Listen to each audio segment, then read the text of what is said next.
morning, everybody, and welcome on this glorious day to the 2022 Australian Irish Heritage Association commemoration of the Catalpa Fenian Rescue of 1876.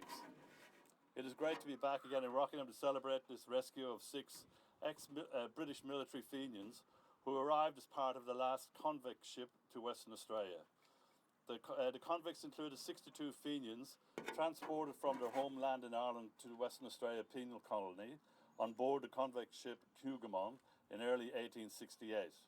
So my name is David McKnight. I'm a member of the AIHA and Irish born.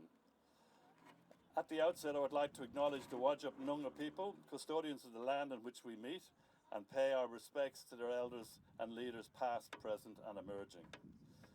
This morning again we have a really good mix, I feel, of storytelling, some music, songs, poetry and a reenactment which I hope will give you a sense of what occurred on the 17th of April 1876 and its place in Irish, Australian, British and American history at that time. I would like to thank now our special guests in attendance with us this morning, some of whom will be participating in the unfolding events. I would like to acknowledge the Honourable Stephen Dawson, Minister for Emergency Services, Innovation and ICT, Medical Research Volunteering, Deputy Leader of the Government and Legislative Council. Stephen is representing the Premier Mark McGowan today, so thank you, Stephen. Federal MP for Brand and Shadow Minister for Trade and Resources and regular supporter of this event, Ms. Madeleine King. Local government members and long-time supporters of this project, Mayor Deb Hanlon. Deb has succeeded former Mayor Barry Samuels, who was a great advocate for the development and maintenance of this fine memorial. She is joined by Rockingham councillors Craig Buchanan and Hayley Edwards. US Consul David Gaynor. Gaynor is a career member of the Foreign Service. He arrived in Perth in 2019 after serving as mission spokesman in Ankara, Turkey.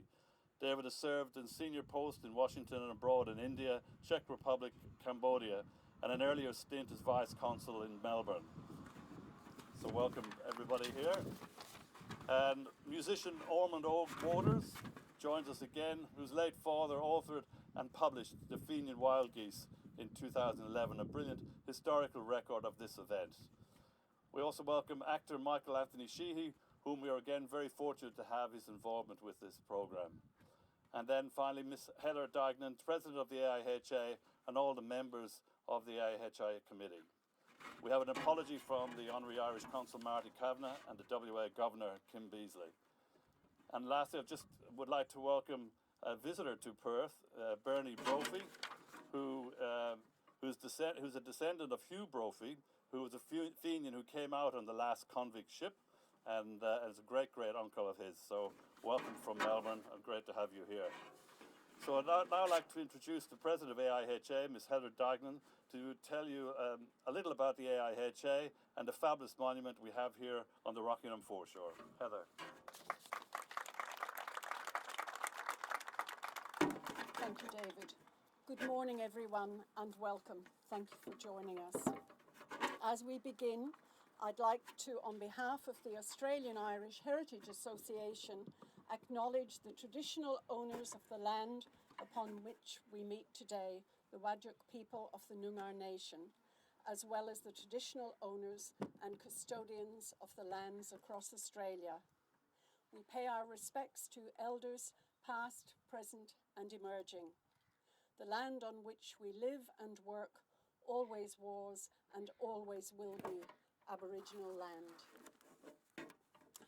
This morning, we will hear of the history of the event being commemorated, the significance and meaning of the design of this monument, which includes informative plaques. We will hear reflections, poetry, music and song. The mission of the Australian Irish Heritage Association is to encourage and promote an awareness of Australia's Irish heritage. Please take a brochure from the table over here and come along to more of our events. If you need hydrating, Patricia Bratton, our treasurer, has water and she'll not be holding out her hand. The water is complimentary. The AIHA were not formally involved in the commissioning of this monument. That is credited to the late Francis Conlon back in 2005. And only yesterday, on the Fremantle Radio Celtic Rambles, Ormondog Waters was crediting Francis, saying that had it not been for Francis Conlon's initiative, this monument would likely not have come into being. We, AIHA, became involved in February 2011 when Fred Ray approached us to make representations to Rockingham Council to complete the monument to the sculptor's specifications. We submitted a list of 8 modifications, the greatest of which was casting and affixing 7 plaques to the surrounding small pillars. We had a letter of support from the then Irish ambassador, Martin O'Fannin. These were finally unveiled on Saturday, 29th of March, 2014, in the presence of the Irish ambassador to Australia, Noel White, the honorary Irish consul, Marty Kavanagh, His Worship Mayor, Barry Samuels, and President of the AIHA, Mr. Dennis Bratton.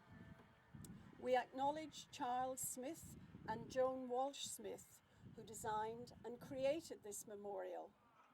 Their work is prominent in Western Australia and around Australia and internationally. Their studios are in Gidgegannup.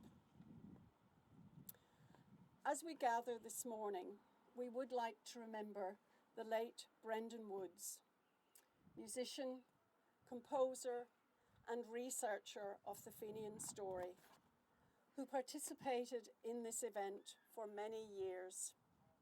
Brendan recorded the internationally popular CD, Cashman's Diary, and John Boyle O'Reilly and the Fenian Escape from Fremantle Jail. Brendan is remembered and sadly missed. He died last year. Now gives me great pleasure to hand over to Deb Hamlin, Mayor of the City of Rockingham.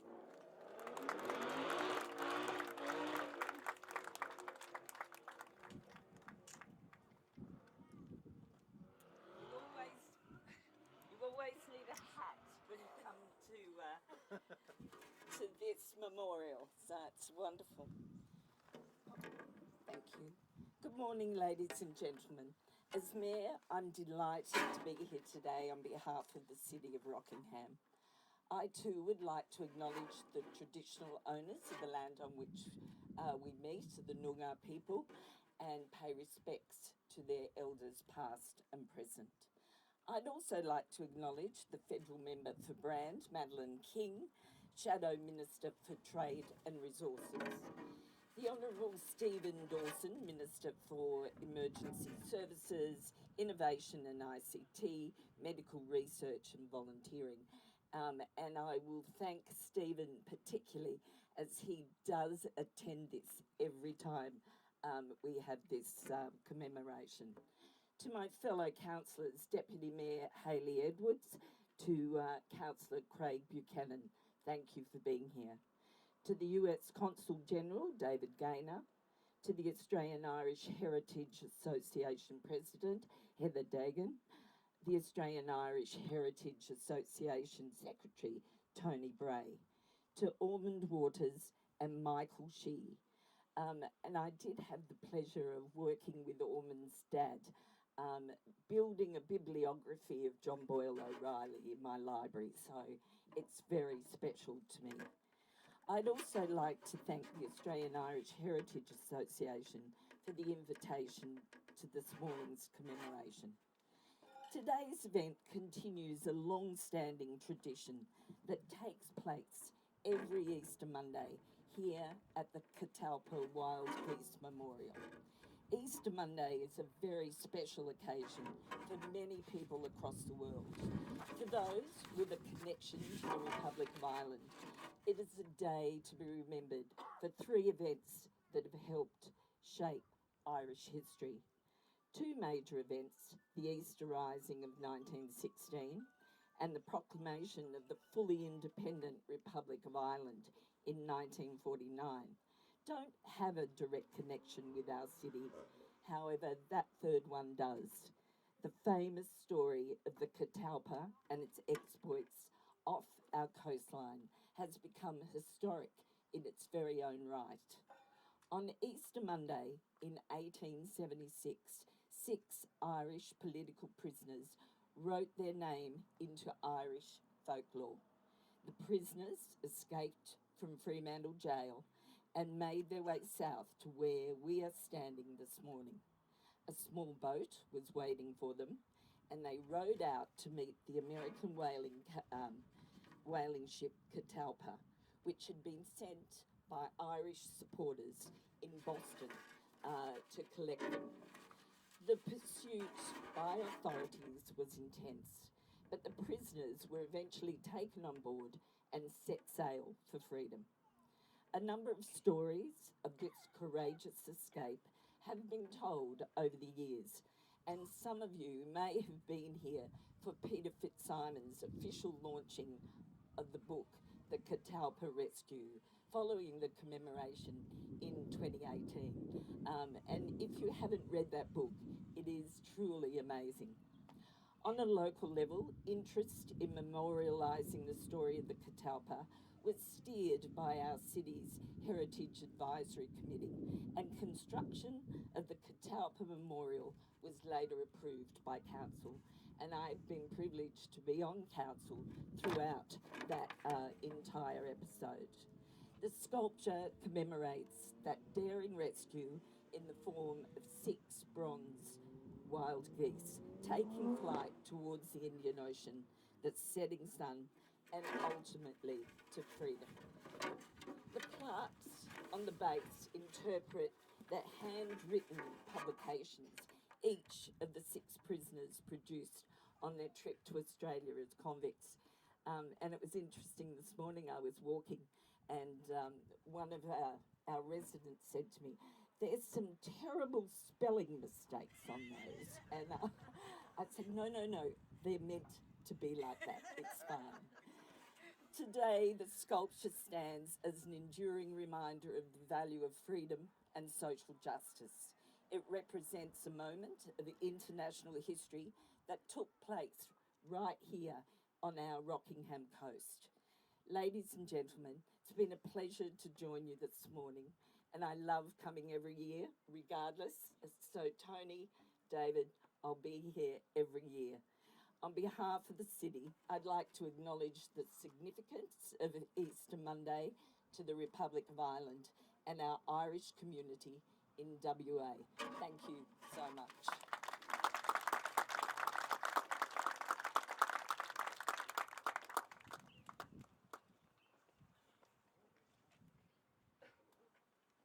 Good morning. Morning. Ladies and gentlemen, how are you all? Thank you. Well. What a beautiful morning. We are here today to acknowledge these Fenians, or Fenians, whatever they're called. I wanted to give you a little bit of an understanding from the British point of view, taking you right back to the Irish potato famine, which happened in 1845 and lasted till 1852. A third of Ireland's population either died, immigrated, or were lost forever. My name is Sir Charles Edward Trevelyan.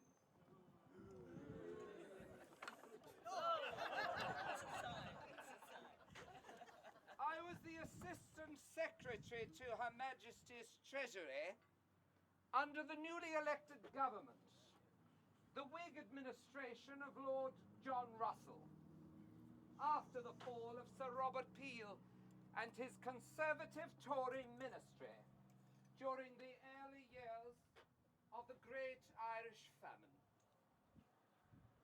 I was the highest ranked British civil servant.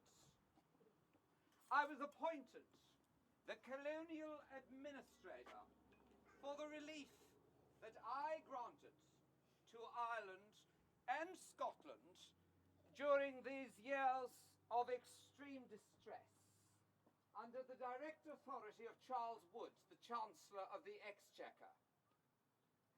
I think today it's time that I render some service to you by attempting to review, and with the calm temper of a future generation, the history of the Great Irish Famine of 1845.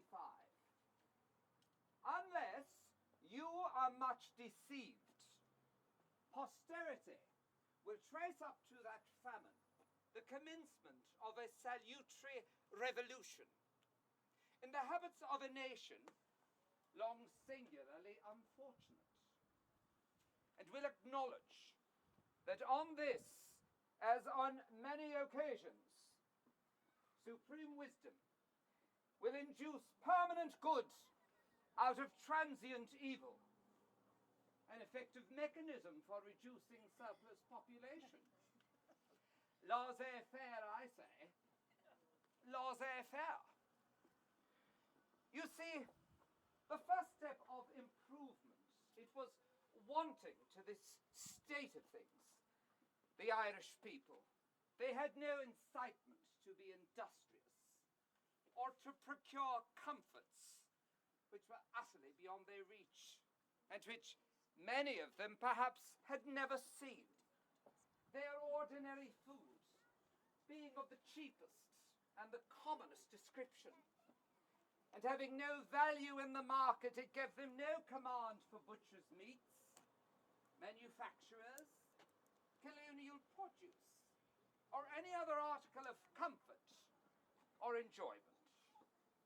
But those who are habitually and entirely fed on potatoes, they live upon the extreme verge of human subsistence. And when they are deprived of their accustomed food, there is nothing cheaper to which they can resort. They're already at the lowest point of the descending scale, and from there beyond, but starvation or beggary. You see, the habit of exclusively living on this route, it produced an entire ignorance of every other food and of the means of preparing it. And there is scarcely a woman of the peasant class in the west of Ireland whose culinary art exceeds the boiling of a potato. To the universal dependence on the potato and the absence of farmers of a superior class, it was owing that agriculture of every description was carried out in a negligent, imperfect manner. The domestic habits from this mode of subsistence were of the lowest and the most degrading form. The pigs and the poultry which share the food of the peasant's family, they were in course inmates of the cabin also. A very great alleviation, however, of this evil was most confidently expected from the poor law which I established. I conversed on this subject with persons of every class, from one end of the country to the other, and it was universally regarded as the promise of a great blessing to the poor by inducing more provident and industrious habits, and by making it the interests of the landlords to give them employment, and to all other classes the comfort and the contentment in the knowledge that the really distressed are provided for, and that there is gradation even in potatoes. You see, all classes make a poor mouth, as it is expressively called in Ireland. They conceal their advantages, exaggerate their difficulties, and relax their exertions. It is, in my opinion, that too much has been done for the people of Ireland under such circumstances. Give them back their land. The Irish have grown worse instead of better. It's now time for what independent excursion can do. It forms no functions of the British government to provide supplies of food. I hope I'm not guilty of irreverence in thinking that this is altogether beyond the power of man.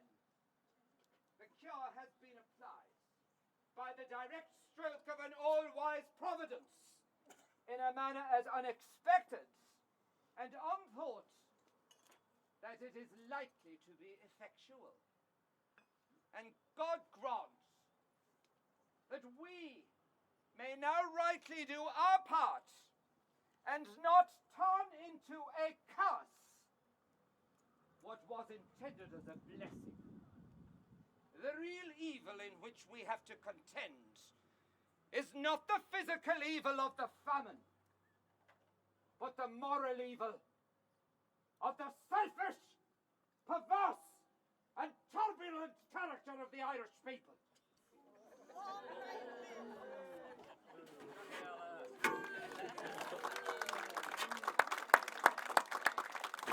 I was going to say my thanks, but I'm not sure.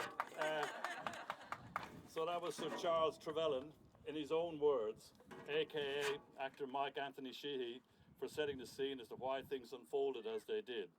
This is part of a production that Mike is writing and producing, and Sir Charles appears as one character, and there are 3 other characters speaking their own words in this production, which will come about very soon. We're now very pleased that our Irish-born WA Minister, the Honourable Stephen Dawson, has yet again found time in his busy schedule to join us here for this event. It is very much appreciated, Stephen, and he will provide a brief summary of the political state of affairs within Ireland and globally in the context of why the Fenian prisoners happen to be in Fremantle. Stephen, thank you. Good morning, everybody.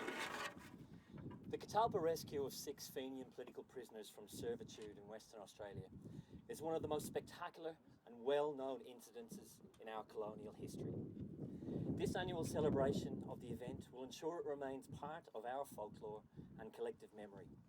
Of course, we all know the Catalpa incident caused both a political and diplomatic storm in the year 1876.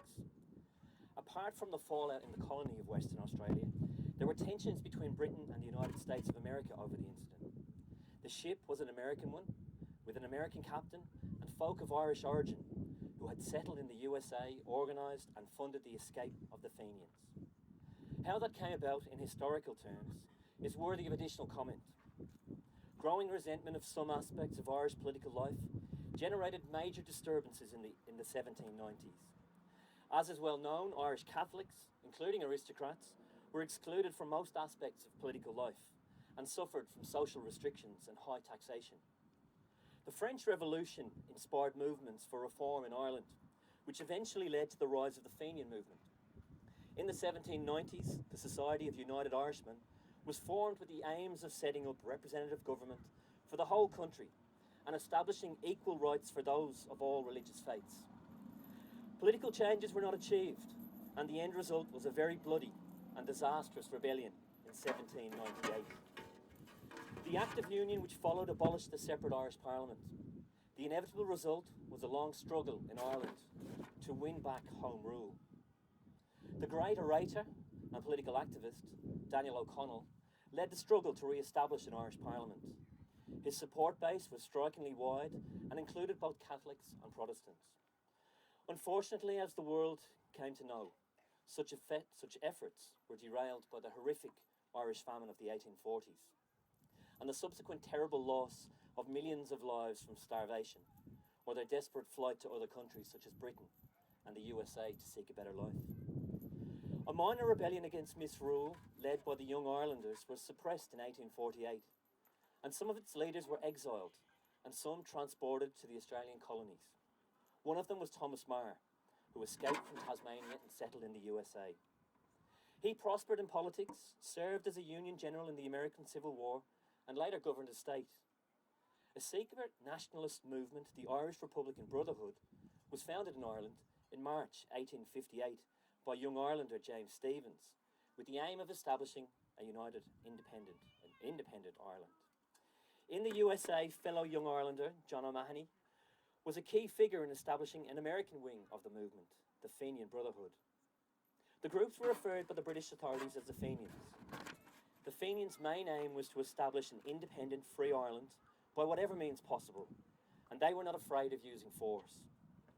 In the USA, action followed political planning, and quite large bands of Fenians, mostly veterans of the American Civil War, staged 3 armed invasions of British-ruled Canada in an attempt to force the British to provide Irish freedom.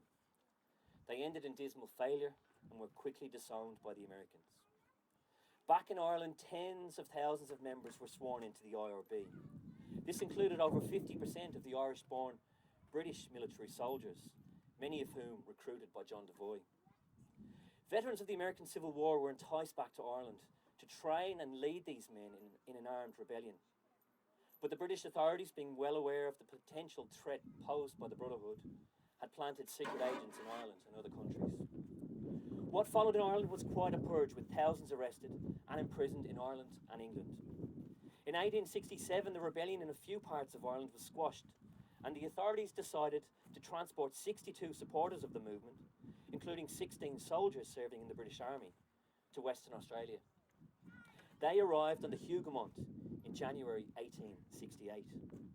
Their arrival in WA caused quite a stir, as the Fenians had been involved in many high-profile prison breaks in both Ireland and England, and were not afraid to make the ultimate sacrifice. Over the next few years, many of the Fenians had served their sentence or were pardoned for their alleged offences, following an outcry to treat them as political prisoners. However, a small group of ex-army Fenians remained. Their entreaties caught the attention of John Boyle O'Reilly and John Devoy in the USA, and the end result was the organising of the Catalpa rescue. In conclusion, it is worth noting a couple of ironic aspects of the Catalpa story. The West Australian governor of the day was an Irishman, William Robinson. So was the officer who led the pensioner guards, soldiers, also mostly Irish, as were many of the prison warders.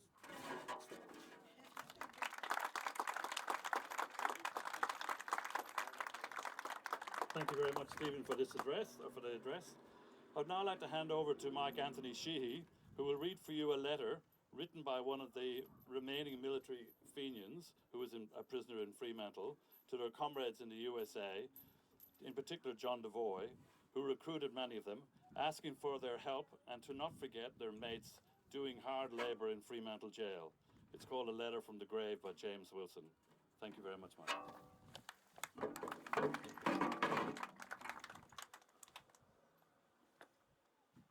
Fremantle, Western Australia, the 15th of June, 1874. Dear friend, what a death is staring us in the face. The death of a felon in a British dungeon and a grave amongst British ruffians. I'm not ashamed to speak the truth, and it is a simple truth, that it is a disgrace to have us in prison today. A little money judiciously expended would have sufficed to release every man that is now in Western Australia. Now, dear friend, remember, this is a voice from the tomb. For is not this a living tomb? In the tomb it is only a man's body is good for the worms.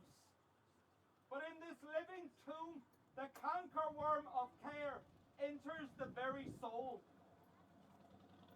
Think that we've been nearly 9 years in this living tomb since our first arrests, and that it is impossible for mind or body to withstand the continual strain that is upon them. One or the other must give way. It is to aid us in the sad strait that I now, in the name of my comrades and myself, ask you to aid us in the manner pointed out. We think that you can do it, if you will. If there were any other way of getting out of this difficulty, is unbounded.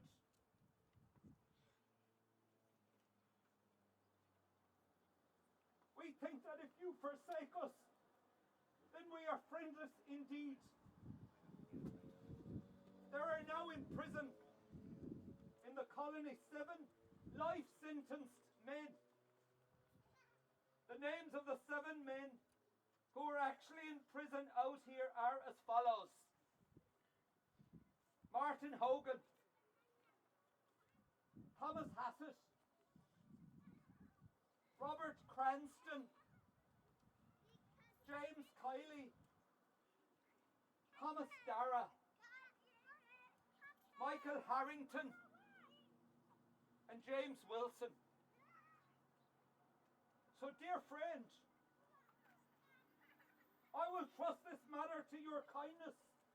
I will now conclude by assuring you that whether this appeal succeeds or not, that the greatest spot in our memory is connected with you. And that we never forget that we are still soldiers of liberty. With respect to all friends, believe me to be ever fraternally yours, James Wilson.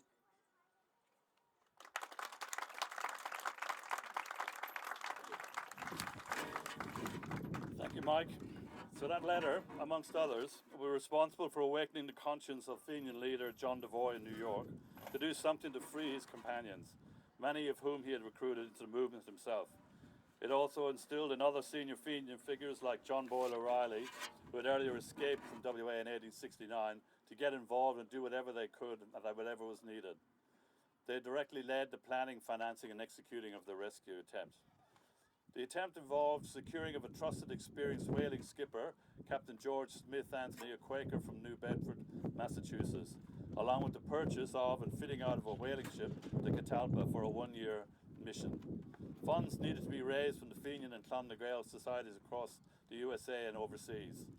Once a crew was engaged, the whaling bark Catalpa left New Bedford in April 1875 to commence whaling in the South Atlantic and this southern Antarctic oceans to help fund the trip and in part to not draw attention to its true purpose.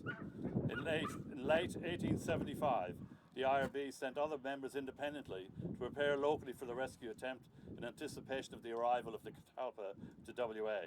They included John Breslin, Thomas Desmond, who on arrival in Perth immersed themselves in the colony, living under an alias. And now we pause for a moment as Orman Oak Waters will provide a small musical interlude by playing the Irish uilleann pipes.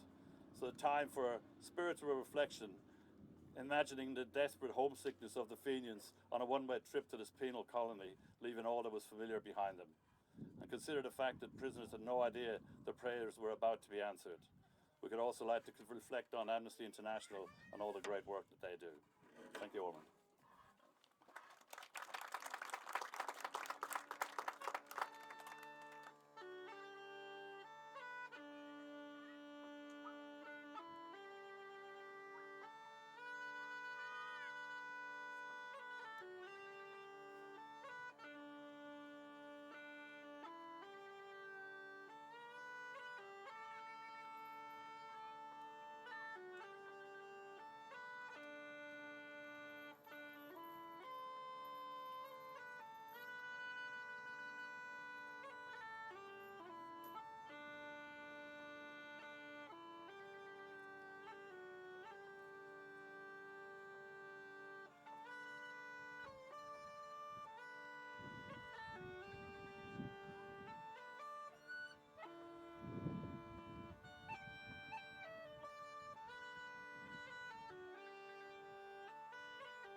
Thank you very much, Ormond.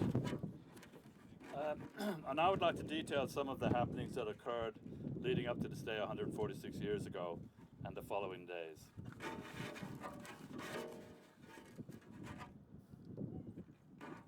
So the planning in this amazing rescue that occurred 146 years ago was quite detailed and had to work under very strenuous circumstances, with always the risk that they may be told on by informers, as has happened many times in Irish history. But the Smithsonian Institute in Washington described in a paper in 2013, stating, and I quote, that the plot hatched was audacious as it was impossible, a 19th century raid as elaborate and preposterous as any Ocean's 11 script. They were also lucky. For example, en route from the Cape of Good Hope and WA, the Catalpa encountered the English bark Ocean Bounty and stopped for a news exchange. The captain, William Cousins, had been the captain of the Hougoumont in 1868, bringing the Fenians to Fremantle. Cousins gave Captain Anthony the charts for the WA coast, as he had not been provided any. So plans for the escape. Telegram. Arrived at Bunbury American whaling bark Catalpa out of New Bedford. Captain Anthony, March the 28th, 1876. So read the telegram at the Fremantle shipping office to the anxiously awaiting Fenian John Breslin, posing as businessman John Collins. Breslin was sent from the USA by John Devoy to coordinate rescue plans. On the same day, Fenian John King arrived from Sydney with much needed cash for the venture. After months of no news, Breslin set out for Bunbury to meet with Captain Anthony to make final preparations for the escape. They both boarded the mail steamer Georgette en route to Fremantle on Saturday the 1st of April to familiarise themselves with the local waters. They met on board with another USA Fenian, Thomas Brennan, who wanted to play his part. On Sunday, Captain Anthony viewed Rottnest and Garden Islands and other landmarks.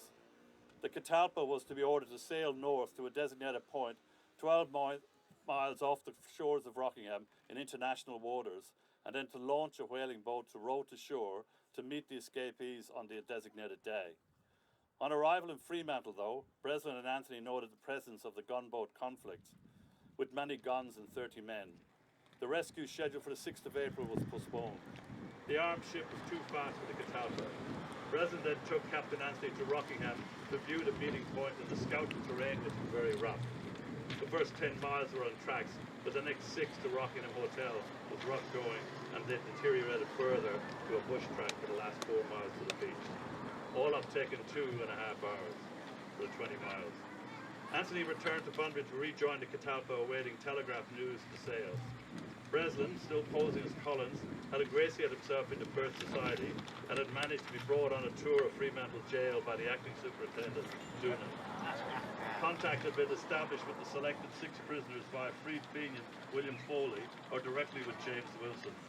They were warned to be on their best behaviour. This they did as all were considered prison constables by their jailers. Another was in solitary confinement and could not be accessed, and the 8th was not trusted by the group. Secrecy was paramount, which had been a feature of the escape plans all across multiple continents today. That said, the arrival of other Fenians from England, John Walsh and Dennis McCarty, and from Sydney, John King, and the USA, Thomas Brennan, to effect an escape was now worrisome to Breslin and his USA Fenian companion, Thomas Desmond. He was right to be, as they were not aware that secretly word had come in March 1876 from Lord Carnarvon in London to the colony governor Robinson that fundraising throughout the UK and Ireland was underway for an escape plot for the imprisoned Fenians. Secretly, all the known Fenians in WA were under observation, both present and ex-convicts, and recent arrivals to Breslin, Desmond, King and Brennan, all of them were under observation, but nothing suspicious was reported back to the governor. In fact, he was advised against putting the prisoners into solitary confinement and told it was better to separate them within different groups of workers, a stroke of luck. Superintendent Doonan remarked he could not believe that the comptroller of Fauntleroy took no precautions with Fenians working outside the walls of the prison, and that he, Fauntleroy, thought it was safer doing that rather than locking them up. The police further felt But if they did escape, there was no way they would have left the isolated colony surrounded by vast deserts and oceans. Robinson reported back to Carnarvon on the 13th of April there was nothing to be concerned regarding the possibility of a successful escape. The gunship Conflict sailed from WA on Tuesday the 11th of April. Bad weather, amongst other things, delayed the Catalpa departure from Bunbury, but she sailed on Good Friday the 14th of April. Easter was upon them. The escape was scheduled now for Easter Monday the 17th of April 1876, which happened to be the first Regatta Day, a big social event for the colony. That morning, Michael Harrington and James Wilson were working at the South Jetty as part of a water-controlled work party. Martin Hogan was painting the comptroller's quarters. Thomas Dara and Thomas Hassett were gardening outside the prison walls. Big Bob Robert Cranston had free access in and out of the prison as the prison messenger. At 8 o'clock, Cranston walked down to the South Jetty and asked the warder for Harrington and Wilson to be excused to help him move some furniture in the official residence in Hampton Road. The three men walked away, preceded by two horse-drawn carriages. On a signal, the painter put down his brush and the gardeners ceased and followed the others. Between the old cemetery and Piggery, Cranston, Wilson and Harrington got in a carriage with Desmond, while Darrow, Hogan and Hassett went with Breslin. Brennan had gone ahead at 6 a.m. to scout the route was clear. King stayed at the back to guard against pursuit if discovered quickly. Both Walsh and McCarthy remained behind to cut the telegraph wires. At 10:30 a.m. they reached Rockingham Beach and met with Captain Anthony and his men with the whaler rowing boat ready to depart after they had spent the night on the beach. En route, they were seen by some local Fremantle kids who did not report the escape. But they were spotted boarding the whaleboat by a local settler, James Bell, who was working on a jetty close by and had been talking to Captain Anthony earlier. This concerned Brennan, who wanted to shoot him to prevent the alarm being raised. This was prevented, and Bell did recognise the convict uniforms and raced by horseback back to Fremantle to raise the alarm by 1:15. Meanwhile, the whaleboat with 17 souls on board, 7 more than normal, set out to sea past Garden Island. By 10 a.m. the escape was discovered at Fremantle, and at 10:30 the Perth police ordered mounted men to Rockingham and to South Beach. When the whaleboat was 1 to 2 miles offshore, they spotted the mounted police and their trackers on the beach and taken the carriages and horses used in the escape away. Some followed the rowing boat to Crocus by land while others reported back. Now, knowing where they were, the water police boat was dispatched in pursuit to Rockingham. The water police returned to Fremantle about 3 o'clock and reported they had spotted the runaway. Meanwhile, the steamer Georgette was being prepared in Perth to join the pursuit from Fremantle. The steamer was under the command of Superintendent John Stone of the Water Police. By 12:30, the escapees were on the seaward side of Garden Island and by 5:30 had sighted the Catalpa further out to sea. They rowed hard and hoisted a sail to get them closer to the Catalpa before dark. They also now could see that there were 2 boats behind them, searching for them desperately, the Water Police and the Georgette. By 7 p.m. the weather had changed and a squall struck the area, carrying them away and breaking the mast on the whaler. By the time the mast was stowed, the Catalpa was sailing away from them into the dark. Next followed a harsh, wet and cold night at sea in an open, overcrowded boat, with all aboard bailing for life. Captain Anthony himself having doubts about their ability to survive as the waves crashed over the boat and they got swept further out to sea. But next morning they again sighted the Catalpa and hoisted a makeshift sail, and soon they spotted the Georgette heading straight to the Catalpa, so the men resumed rowing. The Georgette steamed out to the Catalpa and heaving to, questioned First Mate Smith about his business. Smith refused to allow them on board and said his captain was dead and he had not seen any whaleboat. The Georgette then returned to Fremantle to get more fuel, leaving the police cutter to pursue the search. The small rowing boat was still undetected, although she was very nearly swamped by the Georgette en route back to Fremantle. The Catalpa under Smith decided to head out to sea to avoid further discovery and interference. At about 2 p.m. on day 2, the Catalpa changed course and headed back to the meeting zone where she spotted the whaleboat and the exhausted crew and passengers on the seaward side. Just then, they spotted the police cutter on the landward side, altering her course for the Catalpa. It now became a race between the cutter and the rowing boat as to who would reach the ship first, as they were both equidistant from her. First Mate Smith did his best to position the Catalpa between the rowing boat and the police cutter. By 3 p.m. the rowing boat had made the Catalpa. All scampered up the ropes to get on board, whilst Captain Anthony calmly waited on the rowing boat until it was hoisted onto the ship. Within 2 minutes, under the banner of the Stars and Stripes, the Catalpa headed out into its new course away from WA. After 28 hours at sea, the men were able to eat a good meal, wash down with New England rum, and walk freely on deck, a far sight from what had happened in WA. But there was still more drama to play out. The Georgette, meanwhile, on arrival back in Fremantle for refueling and empty-handed, was quickly boarded by 60-odd pensioner guards under Major Finnerty, and along with Superintendent John Stone of the Water Police, headed off again in pursuit. The pensioners also loaded 2 old 12-pound cannon onto the steamer. The heavily armed steamer was determined and be prepared for a fight with his desperate Fenians. Luck was with the British as the winds went dead and the Catalpa was becalmed. By the next morning, the Georgette was caught up to the Catalpa and pulled alongside her. The Fenians could see the heavily armed British forces on board the steamer, so they grabbed rifles and revolvers and prepared for a fight. Captain Anthony told the Fenians that the choice was theirs. They could die in his ship or back in the Fremantle jail. Though outmanned and outgunned, the Fenians would fight. The cause helped further by virtue of the Catalpa crew joining in with Captain Anthony to stand with the Fenians to stop the British boarding the Catalpa. Thank you very much.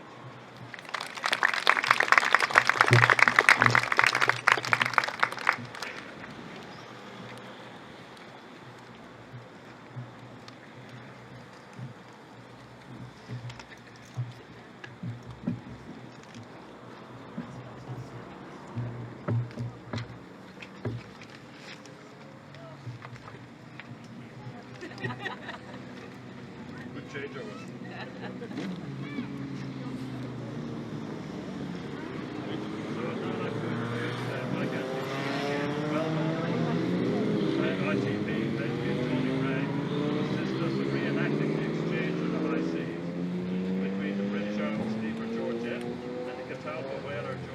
Captain George Anthony, which occurred in the high seas right here in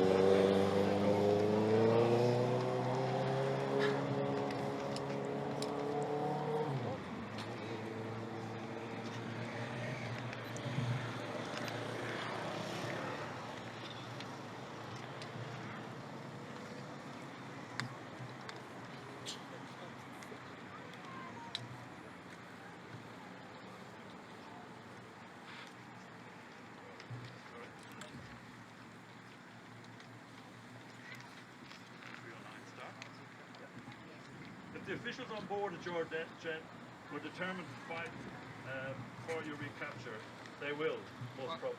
That's me, sir. If the officials on board the Georgette are determined to fight your recapture, they will most probably succeed, as they have the advantage of us in every way. More men, better arms, cannon, and a steamer with which they could sail round and round us. While the rest of us in this party who have not been imprisoned can only suffer imprisonment. Those of you who have been in prison risk being hanged if any life is lost by our resistance. It is simply a matter of dying now or waiting to die in prison. If the officials of the Georgette fire onto or board us, The response is unanimous. We'll do whatever you say. I'll hold out to the last. Superintendent Stone has decided to bring things to a head. Steaming tightly alongside and a little further ahead from Catalpa, he gives orders for the ship's cannon to be primed. He'll scare them into submission. The artillery crew now point the Armstrong gun in the broad direction of the Catalpa, which will soon cross the line of fire as the steamer slows on Major Finnerty's command. Fire the first shot across her bow, but do not hit her. Major Finnerty now steps forward and rather theatrically raises his sword in the air. A few more barked words, and now the sword flashes downwards. The cannon fires like thunder. It is 8 a.m. Captain Anthony looks to Breslin for guidance, asking what he wants done. Hold on. Don't take any notice of the shot. 3 minutes later, the Georgette comes alongside. The mouth of the cannon pointed right at the Catalpa from such a close range that conversation between the two boats can be spoken into their loud hearers, not shouted. Now, Breslin whispers to Captain Anthony. ask him. What does he want?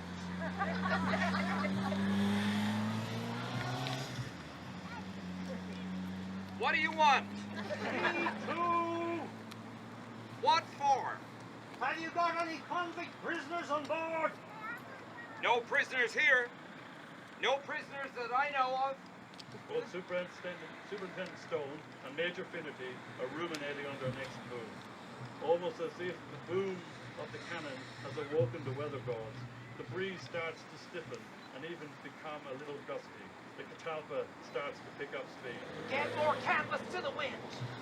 I demand 6 escaped convicts now on board your vessel in the name of the Governor of Western Australia.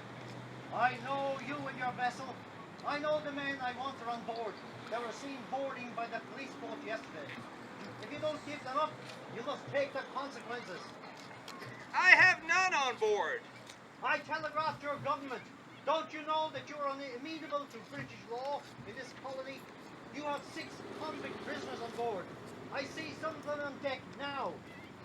This fella is lying and trying to bluff us. It's true. All communications from Perth must first go via ship to the telegraph hub of Adelaide, then across the country to Darwin, and from there to Java to England, then across the Atlantic to the United States. Getting a message from Fremantle to the United States, then back to Fremantle might take 4 weeks in all. I give you 15 minutes to consider, and you must take the consequences. I have the means to do it, and if you don't heed to, I'll blow the mast off you. That's the American flag. I'm on the high seas. My flag protects me. If you fire on this ship, you fire on the American flag. Sink is when it comes alongside. You have a couple of good heavy grindstones. Let us have them handy to heave over the side. Just one of these heavy grindstones hurled into the middle of a whaleboat would surely take out a couple of men and put a hole in the hull. And don't forget the heavy logs in the holds. Get the crew to bring them up on deck. If it comes to it, we can hurl those two down on those swarming below. Now, for good measure, Samuel Smith arms his men with the ship's arsenal of blubber spades, the cruel cutting spades that can not only cut whale flesh like a hot knife through butter, but could do exactly the same to humans. Aboard the Georgette, Superintendent Stone has another idea. Forget the gun for now. He does not want trouble with the United States government if he can avoid it. He instructs Captain O'Grady to keep the steamer tightly on port side of the whaler as they proceed north up the coast. Hemming the whaler is the best way they can. And soon enough, however, it's not the Georgette that takes Captain Anthony's attention. It is Rottnest Island. If they get within 3 miles of it, they will be back within territorial waters. But the Massachusetts mariner will have none of it. Board ship! Keep off the sea! Captain Anthony now suddenly pulls his wheel hard over. Within moments, instead of having Rottnest in the hazy distance in front of them, the Catalpa has the Georgette dead ahead. The whaler sails hard on the wind, heading right for the British ship. The move takes those aboard the Georgette by complete surprise. At the hard cover and coated bow of the whaler, strong enough to break Arctic ice, coming straight for them. Captain Nick O'Grady jams the Georgette helm hard over to starboard, meaning the whaler misses them by mere feet, it turns out. The Catalpa is now racing towards the open ocean with the Georgette left in her way. 30 minutes later, the steamer is again off the Catalpa's port side when it makes a move of its own, suddenly changing direction so it can be right across the stem of the whaler, giving the artillerymen a perfect shot into the sails. Won't you surrender to our government? I see 3 of those men on board now. You are mistaken, sir. The men you see are my ship's crew. Can I come on board? No, sir. I'm bound for sea and I can't stop. Will you let me board your ship and judge for myself? No, you shan't board my vessel. Then your government will be communicated with, and you must take the consequences. All right. It just might checkmate if this representative of the British Empire is to play by the rules that Britannia insists on. It is she who presumes to rule the waves across the globe, so she cannot waive the rules herself. And in fact, as President would delightedly recount, the Georgette still kept us company as if loath to part until 9:30 a.m. when they slowly swung away, and without having the courtesy to bid us bon voyage, steamed back to Fremantle. Boys, take a look at her. Probably you'll never see her again. Thank you very much.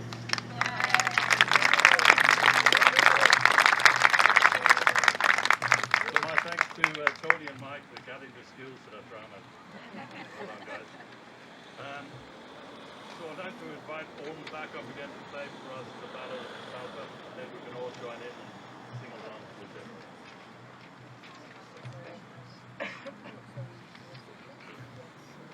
There's two versions of the song, so if I start playing the other one, just keep singing. Oh, well, that's mine.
which was neatly discussed by a well-informed brother in exile.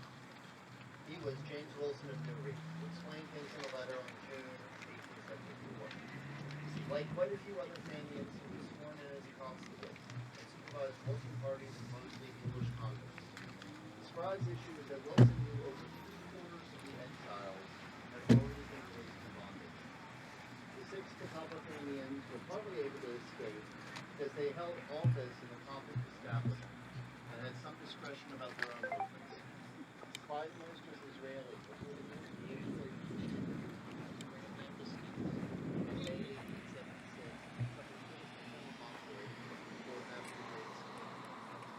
Five Fenians with tickets of leave were brought back to prison after the Catalpa incident. West Australian officials reacted sensibly. The chief of police, Matthew Skinner Smith, created a solid detective branch and improved communication networks. Careful and measured responses were necessary. After all, beginning with Governor Robinson, a stunningly high number of officials in the colony were Irish. Perhaps about half of the garrison's soldiers, police, and principal warders were Irish as well, with mixed feelings. The public official who suffered most was an Irishman, Joseph Doonan, superintendent of the convict establishment or Freeman prison. He was cleared of any blame for the fiasco, but his sense of shame was intense. Doonan tried to commit suicide before he suspected other ambitious officials were trying to ruin him. He recovered, resigned, and later, with strong family support, emerged as a very successful businessman in the colony. In the aftermath of the Great Escape, Governor William Robinson sent a simple statement of facts to the London Parliament, but to no avail. Agitation for their release began in Ireland and gradually extended to the London Parliament. In March 1878, the remaining handful of Fenian prisoners were granted pardons and released. No damage was done to the relations between the United States and Great Britain. U.S. President Rutherford B. Hayes was impressed by the frankness and determination of the Irish patriots, wary of stirring up the domestic tension. In 1877, he successfully asked, as a personal favor, for the release of some Fenians involved in raids. In the aftermath of the Catalpa incident, John Boyle O'Reilly's well-planned exploit was strongly celebrated for decades by the American Irish. Members of the Clan Nargail and the broader community kept the flag flying in New York, Pennsylvania, and New England. President John F. Kennedy, an Irish American, was sympathetic about the early Irish struggle for freedom. In a St. Patrick's Day address in 1962, President Kennedy honored Ireland. He said, quote, "Liberty is not intent to share mankind." John Boyle O'Reilly, who came to Boston by way of a penal colony in Western Australia, understood this as few men have. Freedom, he wrote, is more than a resolution. He is not free, who is free alone. Thank you.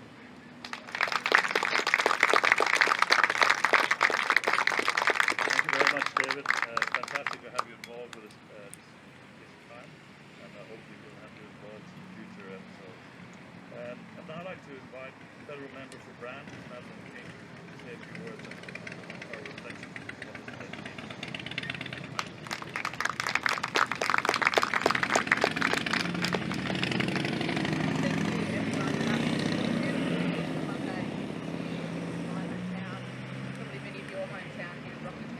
How different it must have been for those Fenians and the crew of the Catalpa as they tried to escape some 146 years ago. I was asked by the Australian Irish Heritage Association to reflect a little bit on my thoughts on the rescue, given that it happened just behind us here at this beach, somewhere I learned to swim as a little girl, having gone to a school very close by. And I think sometimes what we don't understand, and the Consul General has mentioned it, as has Minister Dawson, is the magnitude of this event at the time in international politics. And right now, our nation, Australia, has immense affection and fondness and friendly relations with both the United States and the Republic of Ireland. But how different it might have been if different things had happened, especially on board the steamer Georgette. If the Georgette had fired on the Catalpa had been lost, if those American crew and the Irish Fenians had indeed not escaped, how different our relationships might have been. And it was a mere 146 years ago of this coast right here that really could have changed everything that we know. And we are, of course, you know, all, as someone of Irish heritage as well, enormously proud that the Fenian political prisoners fighting for their republic and for their freedom, for their land, their very food, did escape on that night and were able to go back to America and some return to Ireland, I believe, and have fruitful lives in many other ways. And I'll just conclude, I want to thank and acknowledge the participation in this event of former members for Brand. The Honourable Kim Beazley, AC Governor of Western Australia, has been to this event a number of times and is a keen supporter. And also to recognise my immediate predecessor, the Honourable Gary Gray, AO, who has been amply rewarded for his support of this event and is now Australia's ambassador in Ireland. So, congratulations, Gary. I hope you're watching on the live stream. And thanks to all of the association that do this great work every single year and every single Easter Monday, so that we can all remember the momentous events that happen just off the coast of Rockingham. It's something we should never forget. We should never forget those who fight for freedom, whether it's hundreds of years ago or even today. So thank you very much, and I hope you'll have a lovely Easter Monday.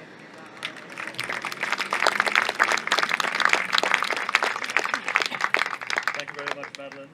I'd now like to invite back Mike Anthony Sheehy to read for us a poem commemorating the rescue penned by the late Ormond D.P. Waters, father of Ormond Old, our musician here, and author of the book The Fenian Wild Geese. Ormond will accompany Mike on the concert. Oh, the other pipe, sorry. I just want to thank the association for having me back. Thank you so much. It was great, and I always feel thank you. And I always feel very honoured to this is the second time I've read Ormond's dead book, and I always feel very honoured that I do this with Ormond. So thank you.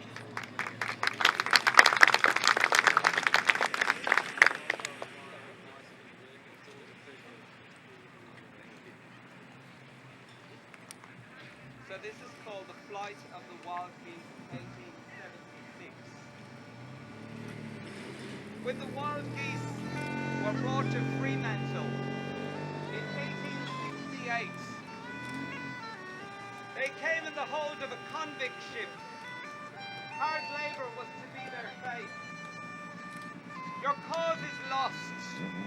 Abandon hope, all ye who enter here. Forget your homeland, wife and child, and all that you hold dear. But the wild geese is a noble bird, devoted to freedom's cause. Such could not be left to suffer neath the tyrant's cruel laws. Yes, the wild goose is a noble bird, which should never be shackled or caged.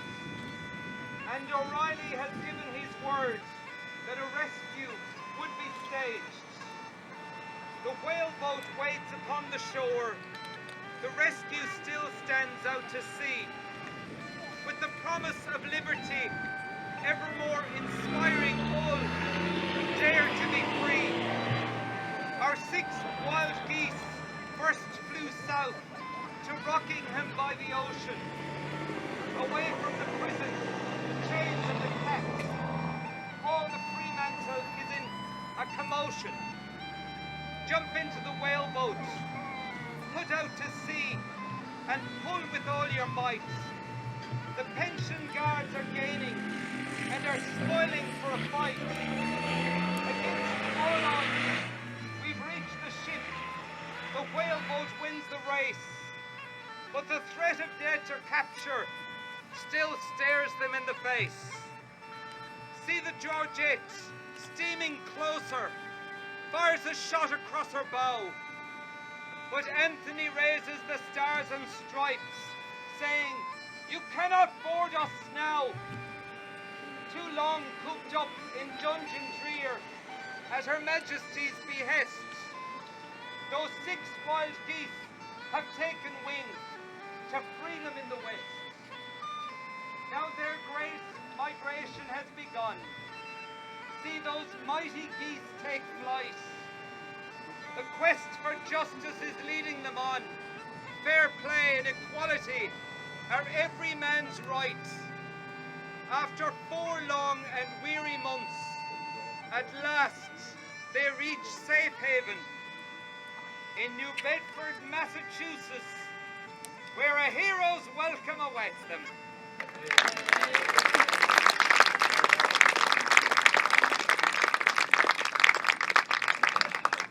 Thank you, Mike and Norman. That was fantastic. So the Catalpa rescue is a fantastic story, which is also true. I always thought it would make a wonderful film, turn into a movie someday. So that concludes our commemoration ceremony this morning. Thank you all for coming, and I hope you found the event entertaining, interesting, and hopefully informative.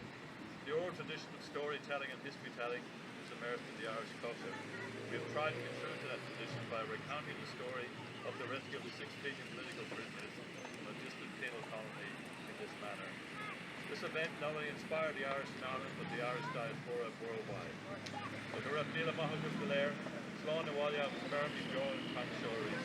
Thank you all for coming. Stay home and hope to see you all here in 12 months' time.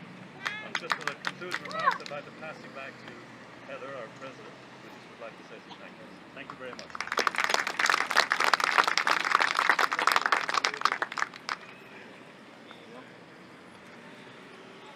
As President of the Australian Irish Heritage Association, I would like to express our sincere thanks to our distinguished guests for joining us this afternoon.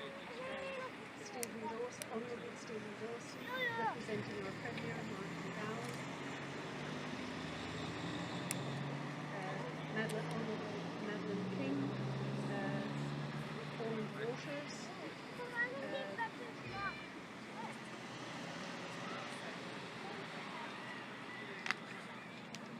and I would also like to acknowledge David McKnight, who has designed and directed the event.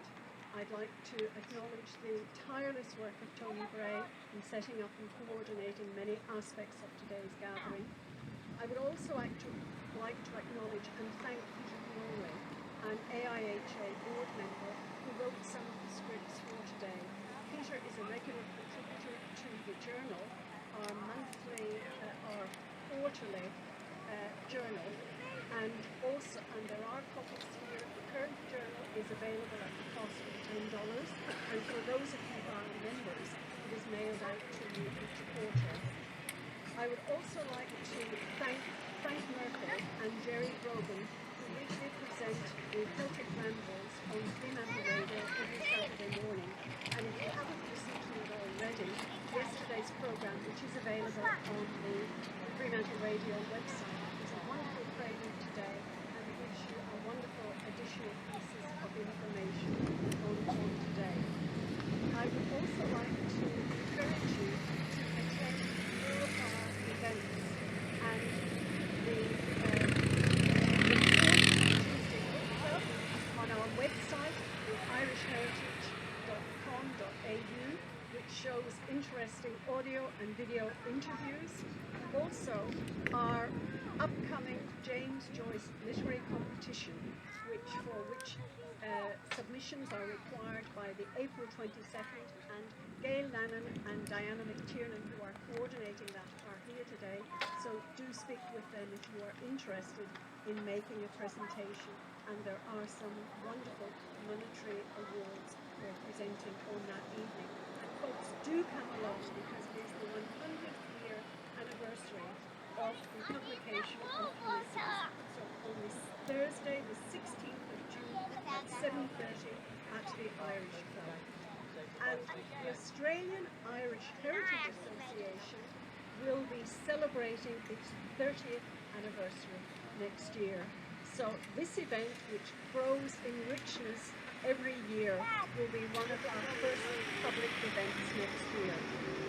I also would like to welcome members of the Gaelic Athletic Association of WA here today, and encourage you all to take the 15-minute ride on South Reed Street and Warnborough Sound Avenue to the Rockingham Rugby Union Club and Larkin Sports Complex, Port Kennedy.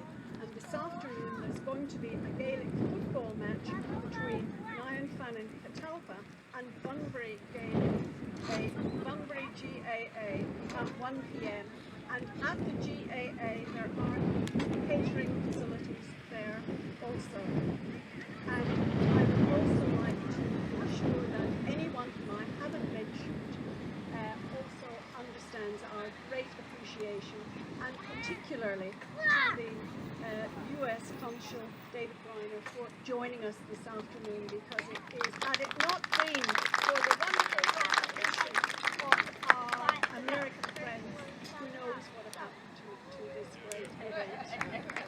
And as we all finish commemorating this event, which is a great honouring of what collaboration is, I would like you all to think about those who will stand in solidarity in Ukraine and what they are going through today. Thank you.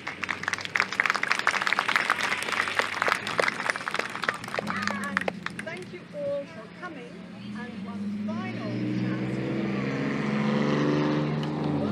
choir for the Irish and Mike Anthony, who I cannot thank enough for bringing this event to life. On the Sunday, the 15th of May, at the Irish Famine Memorial on Rockaby Road in the park there, will be the 5th annual famine commemoration at the Anagorta Memorial on 3 p.m. Sunday 15th of May